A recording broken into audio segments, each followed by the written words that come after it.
வணக்கம். பங்குச்சந்தை பற்றி சங்கர்மூர்த்தி. நம்ம நேற்று சொல்லியிருந்தோம், இது உடைய ஆரம்பிச்சிருச்சு அப்படின்னு சொல்லிட்டு. நமக்கு R2 உடையணும். பட் R2 பார்த்திங்கன்னா 1 ஹவரில் வந்து உடையலை, வாங்குது, உடையுது, வாங்கிடுச்சு. பட் பழைய R2 உடஞ்சிருக்கு. நீங்கள் பார்த்தீங்கன்னா நம்ம வந்து ரெசிஸ்டன்ஸுங்கிறது தான் R2ங்கிறது. ஸோ போன வாரத்தில் 24,866 உடஞ்சிருக்கு. அப்படிங்கும்போது இங்கே உடஞ்சிருச்சுன்னு தான் எடுத்துக்க முடியும். அப்போ ப்ரைஸ் இறங்க ஆரம்பிச்சிருச்சு அப்படிங்கிறது 1 ஹவர் சொல்லிடுச்சு. ஆனால் இன்னும் 3 மினிட் வந்து கொடுக்கலாம். 3 மினிட்டில் பார்த்தீங்கன்னா இங்கே பார்த்தீங்கன்னா கடைசியாக பார்த்தீங்கன்னா S1 உடையலை. அப்போ S1 உடையலை அப்படிங்கும்போது S1 வந்து ஒரு கேண்டில் தான் உடையலைன்னு சொல்லியிருக்கு. பட் பியூட் உடஞ்சிருச்சு. பியூட் உடஞ்சிட்டாலே ப்ரைஸ் இறங்க ஆரம்பிச்சிடும். ரெண்டாவது சென்செக்ஸில் பார்த்தீங்கன்னா பியூட்டும் உடஞ்சிருக்கு, S1 உடஞ்சிருக்கு. பியூட்டும் உடஞ்சி S1 உடஞ்சின்னா ஒரு லாங் கேப் டவுன் அப்படிங்கிறது ஒரு விதி. அப்படிங்கிறது ஒரு பெரிய கேப் டவுனோடு ஆரம்பிக்கும். அதுக்கு பிறகு இறங்காது. பட் ஒரு பெரிய கேப் டவுன் ஆரம்பித்து அப்படியே ரெக்கவரி அடித்து ஆரம்பிச்சிடும். அது கீழே இறங்க வாய்ப்பு இருக்கான்னு தெரியல. பட் ஒரு லாங் கேப் டவுன் நாளைக்கு இருக்கிறதுக்கான மிகப்பெரிய ஒரு வாய்ப்பு இருக்குது. அல்லது இங்கேருந்து இறங்குது அப்படின்னு சொன்னால் சுமாராக இறங்கும். இல்லை லாங் கேப் டவுன்னா அதுக்கு கீழே ப்ரைஸ் இறங்காது. ஸோ இது ரெண்டுக்குமே வாய்ப்பு இருக்குது. ஸோ நம்ம வந்து R1 R2 வகையில் வச்சு பார்க்கும்போது இங்கே பார்த்தோம்னா S1 நமக்கு வந்து உடையலை, சென்செக்ஸில் உடஞ்சிருக்கு. சென்செக்ஸும் நிஃப்டியும் ஒரே மாதிரி தான் இருக்கும். ஏன்னா ரெண்டுமே விலைப்புள்ளிகள்லாம் கரெக்டாக தான் இருக்குது. ரெண்டுமே இதே நிறுவனங்கள் தான் அங்கேயும் வருது, அதே நிறுவனங்கள் தான் இங்கேயும் வருது. அப்படிங்கிறதுனால நம்ம சென்செக்ஸையும் ரெண்டையும் சேர்த்து தான் எடுக்க வேண்டியிருக்கு. ரெண்டாவது சென்செக்ஸில் வந்து இன்றைக்கி வந்து எக்ஸ்பைரி என்றைக்கு செல் பண்ணுறாங்கன்னா அது ஃபுல்லாக செல் ஆகக்கூடிய வாய்ப்பு இருக்கிறது. ரெண்டாவது நேற்று பார்த்தோம் அப்படின்னா ரூல்ஸ் என்னென்னா R5க்கு மேலே போயிடுச்சு அப்படின்னு சொன்னால் R2 ஒன்று உடஞ்சிருக்கணும், இல்லை R2 உடைக்கணும். அப்படிங்கும்போது R2 உடஞ்சிருக்க வாய்ப்பு இருக்குது அப்படின்னு சொல்ல தான் முடியும். பார்த்திங்கன்னா பழைய R2 உடஞ்சிருக்கு. 589 நம்ம எதிர்பார்த்தோம். பட் 589 உடஞ்சிருச்சு. உடையலேன்னு காட்டுது, பட் உடஞ்சிருச்சு, கீழே வந்துருச்சு அப்படின்னு தான் எடுத்துக்க முடியும். அப்படிங்கும்போது இங்கேருந்து ஒரு லாங் கேப் டவுன் அடிப்பதற்கான வாய்ப்பு இருக்குது. அல்லது இங்கேருந்து S1 வந்து சப்போர்ட் எடுத்தனால இங்கேருந்து ஏறிட்டு இந்த பியூட் ஆல்ரெடி உடஞ்சிருச்சு. இது ரெண்டுக்குள்ளேயும் சப்ஸ்டைன் பண்ணிவிட்டு கீழே இறங்கவும் வாய்ப்பு இருக்கிறது. ஸோ நாளைக்கு என்ன மாதிரியான சூழ்நிலைகள் இருக்குது அப்படிங்கிறத பொறுத்து தான் இருக்குது. டாலர் ரேட்டு, தங்கம் விலை, வேறு ஏதாவது ஃபண்டமெண்டல் நியூஸ் எதாவது வந்துச்சுன்னா மிகப்பெரிய ஒரு தாக்கம் இருக்கும். அப்படி இல்லைன்னா இங்கே கொஞ்சம் மேலே ஏறிட்டு இங்கேருந்து ஒரு இறங்குவதற்கான வாய்ப்பு இருக்குது. இல்லை எதுவுமே இல்லை அப்படின்னா இந்த ரெண்டுக்குள்ளேயுமே சப்ஸ்டைன் பண்ணிவிட்டு அப்படியே நின்றுட்டு போயிடும். ஆனால் கூடுமான வரைக்கும் இறங்குவதற்கான வாய்ப்பு அதிகமாக இருக்குது. ஒரு லோ தொட்டுட்டு அதுக்கு பிறகு தான் மேலே ஏறப்போகுது அப்படி தான் தெரியுது. நம்ம பேங்க் நிஃப்டி செக் பண்ணிடுவோம்.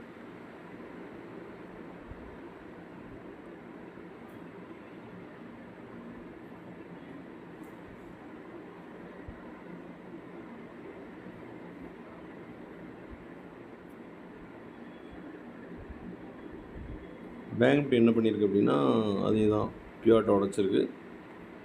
பட்டு பியூட்டை உடச்சிருக்கு, S1 உடைக்கல. ஸோ பியூட் உடஞ்சதுன்னா S4 போகணுங்கிறது விதி. பட் இதில் என்ன பிரச்சனை அப்படின்னா நிஃப்டியில் வந்து S1 உடையாமல் நிற்கிது. சென்செக்ஸில் S1 உடஞ்சிருச்சு, நிஃப்டியில் வந்து பியூட் உடஞ்சி. இப்போ மூணுலேயுமே காமனாக பார்த்தோம்னா நிஃப்டி உடஞ்சிருக்கு. அப்போ S4க்கு போகிறதுக்கான வாய்ப்பு இருக்குது. S4 எங்கே இருக்குது? ஸோ S4க்கு போகலாம். இதுவும் S4க்கு போகலாம்.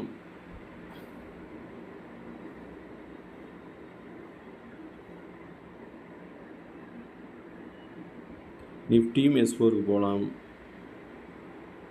இங்கே போவதற்கான வாய்ப்பு அதிகம் இருக்கிறது. இப்போ சென்செக்ஸையும் பார்த்துருவோம்.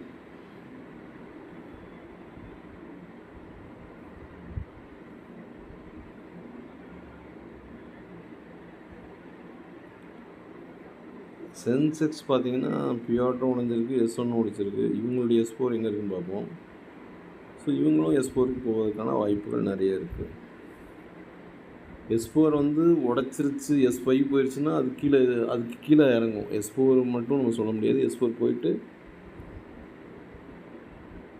S4லேருந்து ஏறுமா அப்படின்னு சொல்ல முடியாது. ஏன்னா 2 கேப் டவுன் அடிக்கிறதுக்கான வாய்ப்பு இருக்கிறதுனால S4 போய்ட்டு அதுக்கு கீழே இறங்கிறதுக்கான வாய்ப்பு தான் இருக்குது. ஸோ நாளைக்கு S4 போகிறதுக்கான வாய்ப்பு சென்செக்ஸ்லையும் பேங்க் நிஃப்டிலையும் இருக்குது. ஆனால் நிஃப்டியில் என்ன பிரச்சனைனா S1 உடையலை.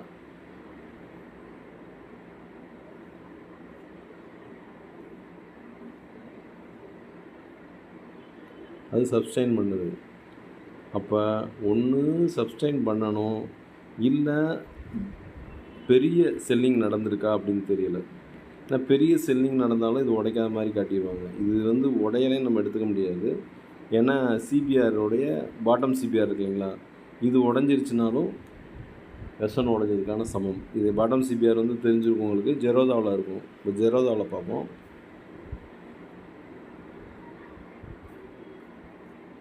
ஜெரோதாவில் சிபிஆர் மெத்தட் வச்சு ட்ரேட் பண்ணுறவங்க எல்லாருமே ஜெரோதாவில் பண்ணுவாங்க.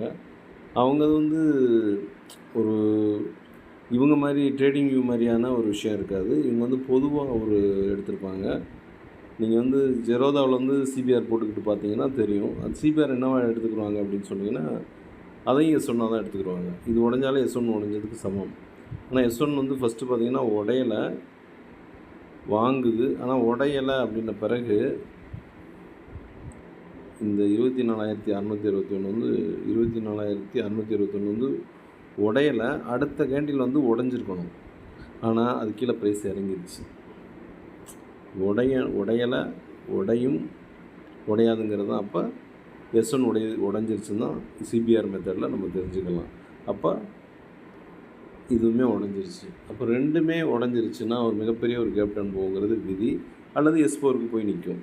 S4லேருந்து ஒரு கேப்பை படிக்கிறதுக்கு பார்க்கும். அப்படி இல்லை அப்படின்னு சொன்னால் S4ல் சப்ஸ்டைன் பண்ணிவிட்டு கீழே S2க்கு இறங்கும். விதி என்னென்னா, பியூட் விதிகளில் மிக முக்கியமான விதி, பியூட் உடஞ்சின்னா S4க்கு போகணும். S4 உடஞ்சிருச்சு அப்படின்னு சொன்னால் இன்னும் கீழே இறங்கிடும். நாளைக்கு என்ன பண்ணுதுன்னு சொல்ல முடியாது. S4 கீழே ப்ரைஸ் இறங்கிருச்சு, S4 உடஞ்சிட்டு வாங்கலை அப்படின்னு சொன்னால் இன்னும் இறங்க போகுதுன்னு அர்த்தம். S4 உடச்சிட்டு வாங்கிருச்சு அப்படின்னு சொன்னால் ஒரு சப்ஸ்டைன் பண்ணிவிட்டு திரும்ப கீழே தான் இறங்கும். ஏன்னா ரெண்டுமே செல்லிங்கில் தான் இருக்குது. அதனால் நாளைக்கு என்ன நடக்குதுங்கிறத பார்த்து தான் சொல்ல முடியும். S4 உடச்சிருச்சு அப்படின்னு சொன்னால் இன்னும் ப்ரைஸ் கீழே இறங்க ஆரம்பிக்கிறது, அல்லது ஒரு கேப் டவுன் ஆரம்பித்து அங்கேருந்து மேலே இறங்கவும் வாய்ப்பு இருக்குது. ஏன்னா இது எதனால் இறங்குது அப்படிங்கிறது தெரியலை. அந்த போர் பயத்தில் ஆல்ரெடி செல் போட்டிருப்பாங்க. செல் போட்ட பிறகு தான் போர் நிறுத்தம் அறிவித்தாங்க. அப்போ ஆல்ரெடி செல் போட்டதுனால அதை மாற்ற முடியாது. அப்படிங்கும்போது அவங்களே செல் போட்டு அவங்களே ஒரு கேப் டவுன் அடித்து அங்கேருந்து ஏற்றுறதுக்கான வாய்ப்பு இருக்குது. இதில் நான் ஆப்ஷன்காரங்களாம் ஒன்றுமே பண்ண முடியாது. ஏன்னா ஓப்பனே பார்த்தீங்கன்னா 23,300 அல்லது 23,100 அல்லது 23,400 அப்படிங்கிற இடத்துக்கு கொண்டு போவாங்க. ஒரு சில சமயங்கள் யாருக்குமே தெரியக்கூடாது, நம்ம தெரியாமல் விற்றுட்டோம், நம்மளே வாங்கிடுவோம் அப்படிங்கிறமான ஒரு ஐடியல் மணி நடந்திருக்கான்னு தெரியல. ஏன்னா விற்றதை மேலே ஏறின மாதிரி தெரியுது, அப்புறம் திரும்ப இறக்கியிருக்காங்க. அப்படிங்கும்போது இங்கே ஏதோ நடந்திருக்கு. அப்படிங்கும்போது மிகப்பெரிய ஒரு கேப் டவுன் எடுத்துகிட்டு உடனே ரெக்கவரி ஆகி மேலே திரும்ப கீழே போகிற மாதிரி போய்ட்டு வரவும் வாய்ப்பு இருக்கிறது. இது நாளைக்கு ஆனால் இறங்க ஆரம்பிச்சிருச்சு. இனி எக்ஸ்பைரி வரைக்கும் இறங்கத்தான் செய்யும். அதுமாதிரி சென்செக்ஸும் இறங்குற சூழ்நிலை தான் இருக்குது. அது நீங்கள் ஒரு பிபினாக்கி மெத்தடில் போட்டு பார்த்தீங்கன்னா தெரியும், ரெண்டு பக்கமே உடஞ்சிருக்கிறது. அது பின்னாடி உங்களுக்கு பிபினாக்கி மெத்தட்ஸு சொல்லலாம். பேங்க் நிஃப்டி சென்செக்ஸ் மூணுமே உடையிற இடத்துல கரெக்டாக இருக்குது. இப்போ நம்ம S1 உடையலை அப்படின்னு காட்டினா இங்கே சிபிஆருடைய பாட்டம் சிபிஆர்மாங்க. பாட்டம் சிபிஆர் உடஞ்சிருச்சு. ஆக்சுவலாக இங்கே இது நடந்தது மாதிரி இங்கே நடந்துருக்கணும், பட் நடக்கலை. அப்போ பாட்டம் சிபிஆர் உடஞ்சதுனால S1 உடஞ்சதை எடுத்துக்கிட்டோம்னா இது S4க்கு போக வாய்ப்பு இருக்கிறது. நாளைக்கு ஓப்பனே S4ல் இருக்கலாம், அல்லது அதுக்கும் கீழே இருந்துச்சுன்னா ப்ரைஸ் மேலே ஏறிடும். நன்றி, வணக்கம்.